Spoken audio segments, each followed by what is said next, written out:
Bega camera. Okay.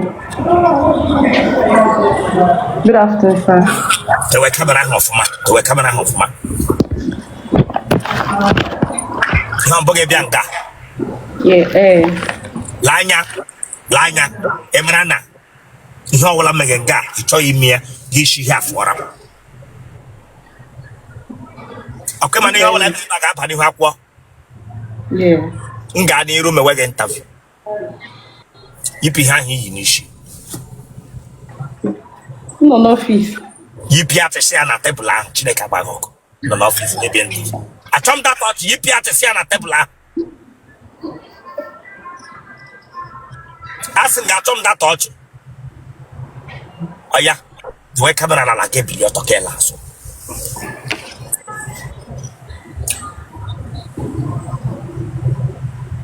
The way an alama ho, Manamuku Gala.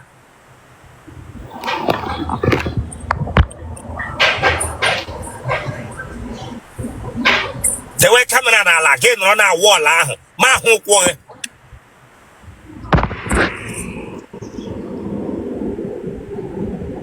Beshicha Luvasa.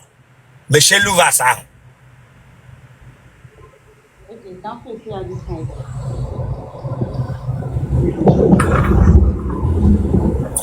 Odlama. Tonwa.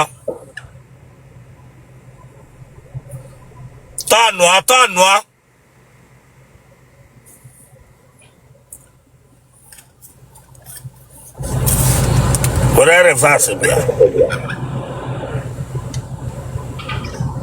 True. Okay. Also, Leo. What phone?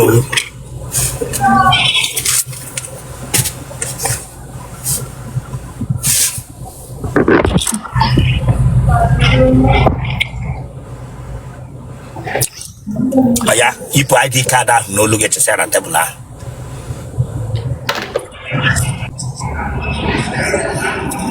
One year back. Abia State. Obey Abia. Oh, half year. What back on a phone? That's back.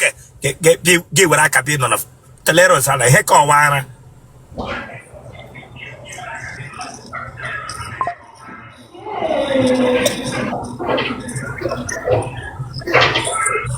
Yeah. One that watching a life out with another for how about your idea now? Off your phone, please. Yana ha talking, make it tough now. Maybe talking now, get out there, get level naya. Please, you push it off your phone. If you can't hold time, Otele, and when they take on our law. Oh, yeah, what I call your shine hit, no.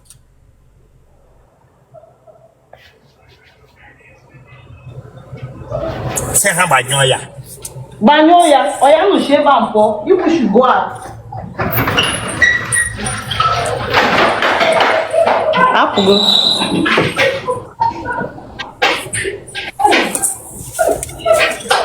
Onye na konya kishi me inherit Anra ke panobi. Oh, my grandmother. From grandmother Kana she rooted gaka. Otele kwan. My mother. Mari un hotel.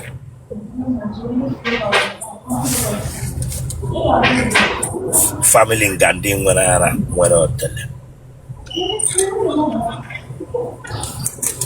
And therefore, 26.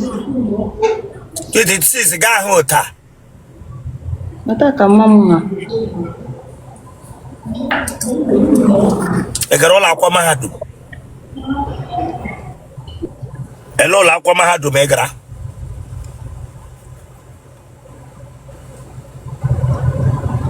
Elola kwa mahadu megra.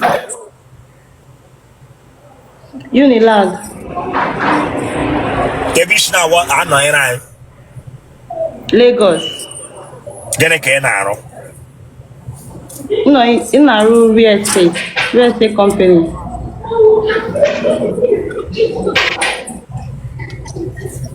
Emola nwa.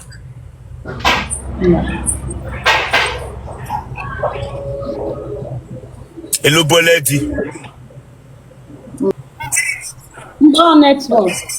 All network. All bad network. Negi na nna gị hakwan. Anwụgo. Ewu, nwe nna. Ewu, donna. Child.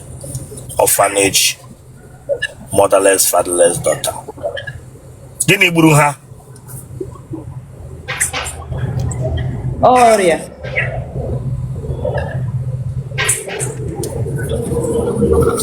Unless I don't have fish. Elu Ọhafịa. Kano. Thank you. Kano. Casa. Belao. No.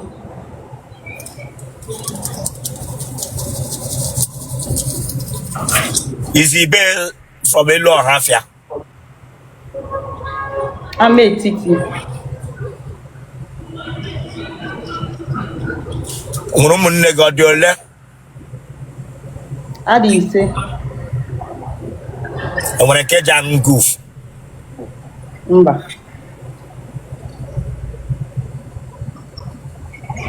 Iji anyụ oke nshi? Mba.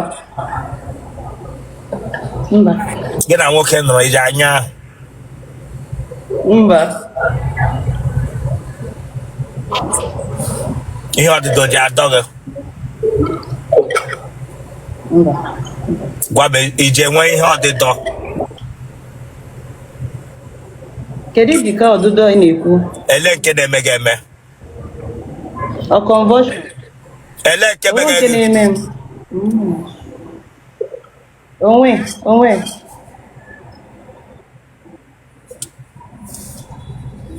Mmadụ ole tarala gị? Ọ dị atọ. Aha ha? Ofu bụ Emenike. Ofu abụ John Buru. Ofu abụ Godfear. Hold on. Moderator, we hụ gị ahụ onye adrọpụ gị account number.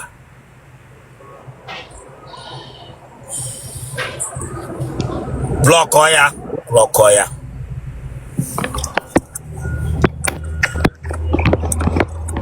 Onye ọbụla n'ọhịa blọkọ that person bere ya drop account number from your page.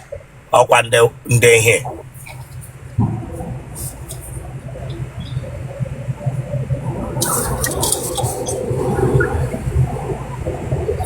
Aja aṅụ gị ara.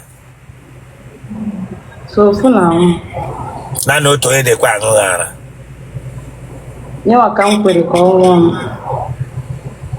Ka ebe na iji jụ ndị ka ọzọ ara? A na-anwa mama otu asha anwa ara. Eji aka abụọ ejide. A na-adọ ya adọ. Ara ụmụ nwoke abụọ tara ya ga-agbaghị aṅụ. Ara na-ada adọ. Ka ọzọ na-aṅụ gị ele ekpe o ji aṅụ gị? Ọ na-aṅụkwa ya bụ nwayọọ. Ọ na-eme ya like nwa bebi.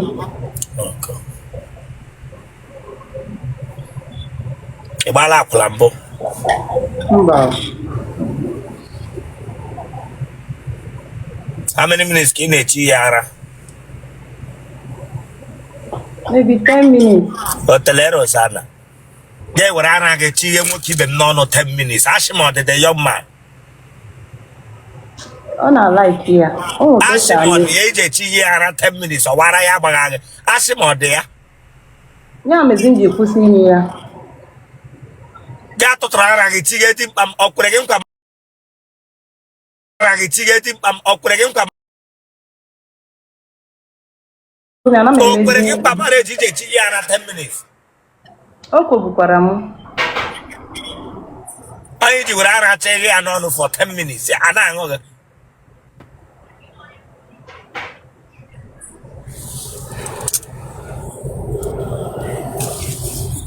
Onye ara for 10 minutes. ebere Google.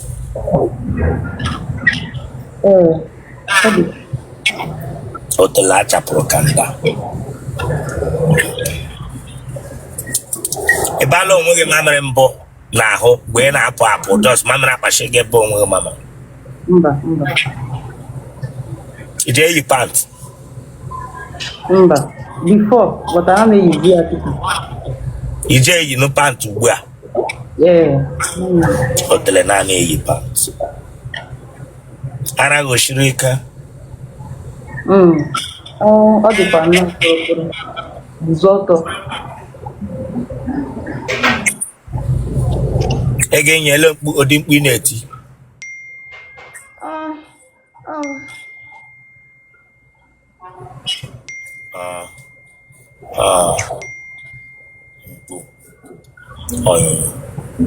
Genotype gị? AA. Blood group gị? O plus. Congrats. Now, m gara asị gị kpọọ nọmba but ụmụ nwoke be anyị na watch life some of them na-eme ka ndị isi narị. So m ga-asịzi gị kpọọ nọmba. Nwaanyị ọbụla bịara ya agaghị akpọ nọmba until ha change.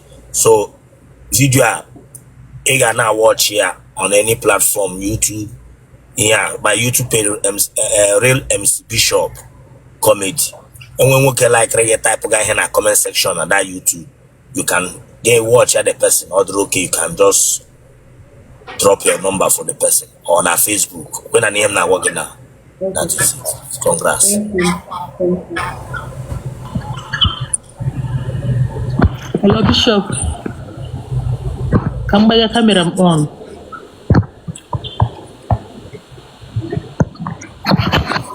Good afternoon. Where you got no camera again? Good afternoon, Bishop. Maka ihe no testimony and he send their request. E gara go maka ihe no testimony na bịa send the line. Maka ihe no testimony eta ko mele ihu ka spare tire dere na boot moto bịa nga. Bi ihu gi yiri tire ochie. Eta ko mele ihu na maka ihe no testimony ga we ga. Testimony. Ọ mụ ga-enye dịgbo ka ego, wo dịgbo ka ga-enye m ego self for them. Yes, I'm getting work ego. Judge some my sister.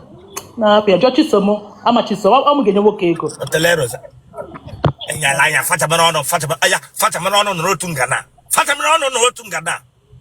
Bi yiri kwanti no rotunga na. Ano ala mo otunga.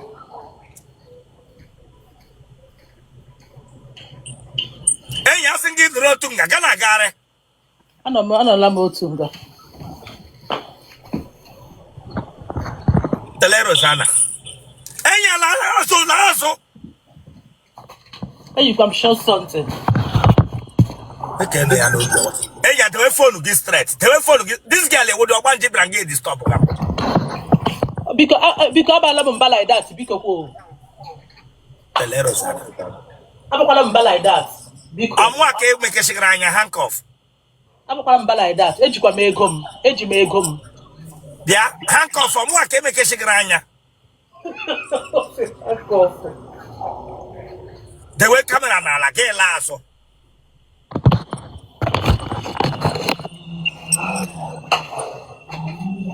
Lamazo. Tono.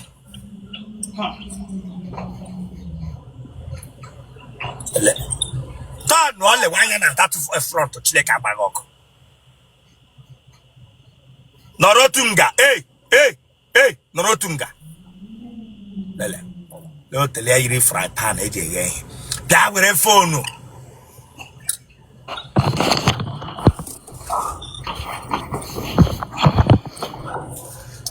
What pack I'm Sandra. Sandro, yeah? Sandro Bazi. He make echo. What we have heavy tea, I call Harry de Meko. Sandro Bazi.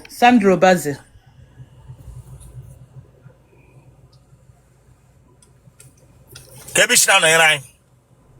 Ebi bodo Igbo. Ebe kishna na agesi bi obodo Igbo chileka agbagoko. Ano Mota we obodo Igbo. Yes.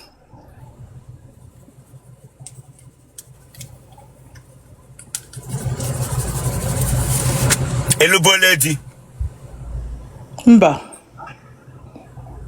Lewe mayanga.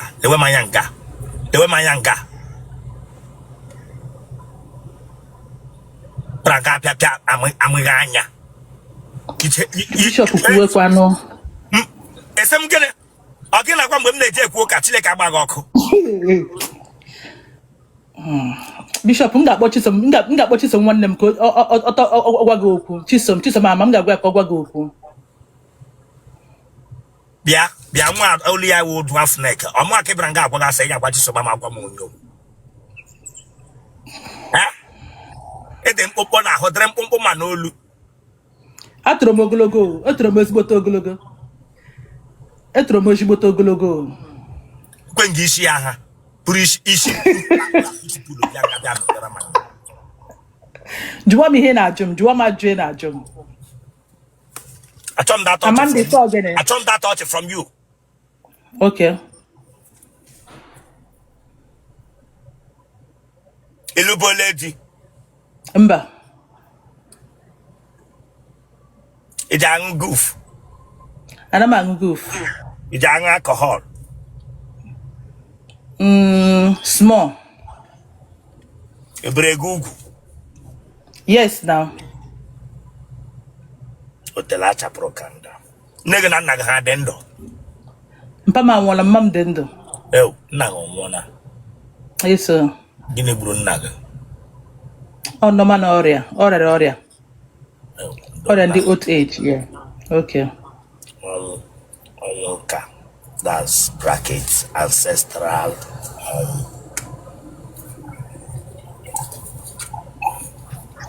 Arọgbala nna gị tupu ya la anwụ. Mba na mpa nwu chief. Nne gị ọwụ onye ara.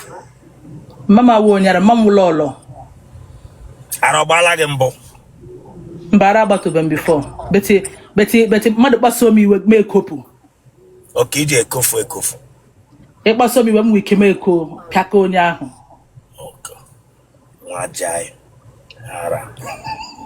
My family. Ara nkopu.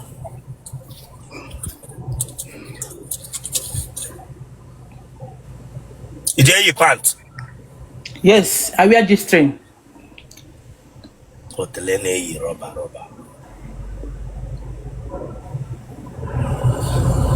Ije aṅụ amụ? I don't think I can remember. Ga-elegharịwa anya na wọl efelishi. Mba. Adịka mba. Ihe ọdịda o ji eme gị? Ị ma nri eshi? Very well. Mmadụ ole I'm a tara? funky chef. Mmadụ ole tara gị? Aga m echetakwa. Ị ga-echetala mmadụ ole tara gị? Ama m ka mmadụ tere, I think. Man chetakwa, I think. Ichetala ihe mmadụ ole tara gị kemgbe pụtara ịdị afọ ole? Ama m ebe adị m 45. Otele Rosanna nwa Chibok. Ise. Adị m 45 years. Ede 45 years. Yes.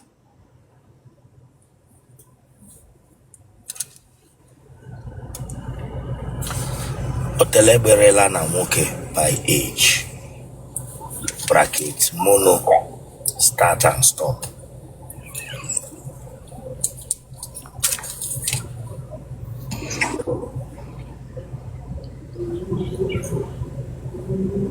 Ị ga-amụlikwe nwa ọdọ? Yes, so. Akpa nwa gị ọ ka dị mma? Very, very well.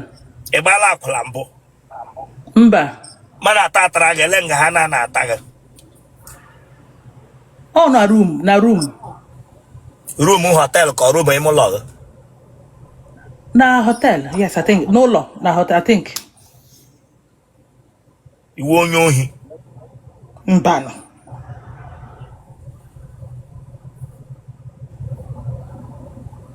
Ị kọla nwoke ihe mbụ? Adịka mmatụla nwoke aka ntị. Otele Rosanna, gesi m bịa mee gị interview. Ị werela aka ntị gbaa nwoke, gesi m bịa mee gị, akwa m gwara gị sị ara adịghị. Akwa m gwara gị sị nwa aka ya ara adịghị. Onye mara aka ntị ọwụ mbe. Always but we call big boy. Ya hapụ. Yes, I fuck up. My account can reset that brain, yeah. Mepekode eze. Ke eze gị hakwa n'ụta. I have a gap teeth. Ka apụọla na gap teeth. Oh. Eze rabbit teeth. You extended teeth from family ka one none again where. Mba, family I nwere ya. My brother told him direct nwere ya. Okay. Eze rabbit from family.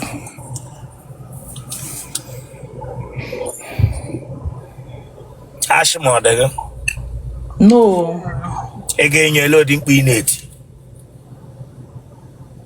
Adi kam na akpọ onye aha. Si ya jiri wayo. Oya cheto to onye gini amerela ga ebe we nga oya. Oh, Jonathan, take it easy. Jonathan, thank you, sir. Yeah, something like that, yeah. Huh? Adika, Jonathan, take it easy. Oh, Jonathan, take it easy, yeah. Okay. Jonathan, where are you? Jonathan, where are you?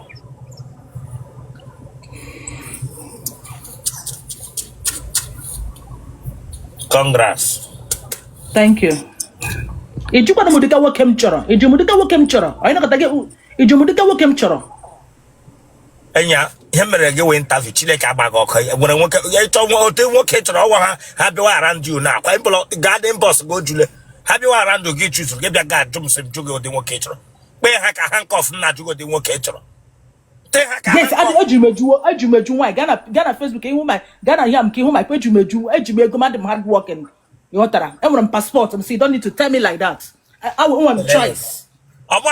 George is my sister. Yes. I want choice.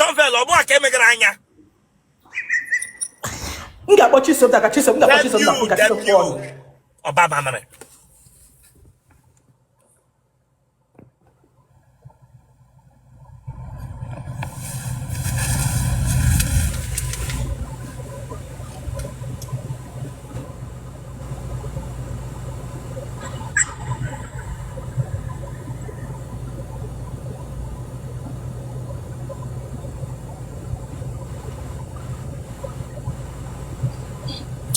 Ke yikure no onye ro ana montuare gbere no camera onye ke yiri montuare attendant gbere no camera obu ozu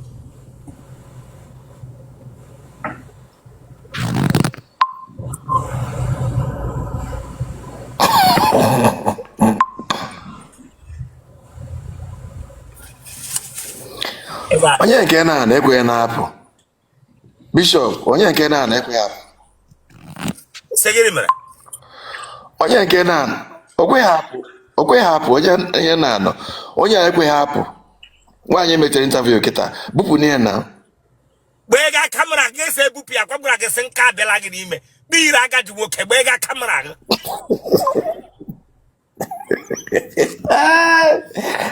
Bishop Otele rosa Bishop keke asị ka bịa kene gị nwoke ọma ancestor chere asị ka bịa kene gị ancestor chere ikwu keke ibere chere anya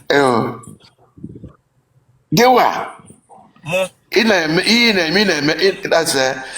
ịwọzọ Igbo ndụ ị na-agwọ mmadụ ọrịa asị ka m bịa kene gị jizi ke nna m daalụ ọ ga-adịrị gị na mma jisi ike nna m jisi ike ọ ga-adịrị gị na mma ọ bụghị na mbata gị iru ọma ihe ọma ị ga-anọ ndụ ogologo ị ga-azụcha ụmụ gị azụọ gị n'afọ Jizọs ya dịrị gị na mma daalụ nna m daalụ nna m nji nara ekpere because I'm see role 90 or 80 akwa ya mberube m na ntị 60 ewo mpa daalụ nji bọ ancestor mpa thank you jisi ike nna m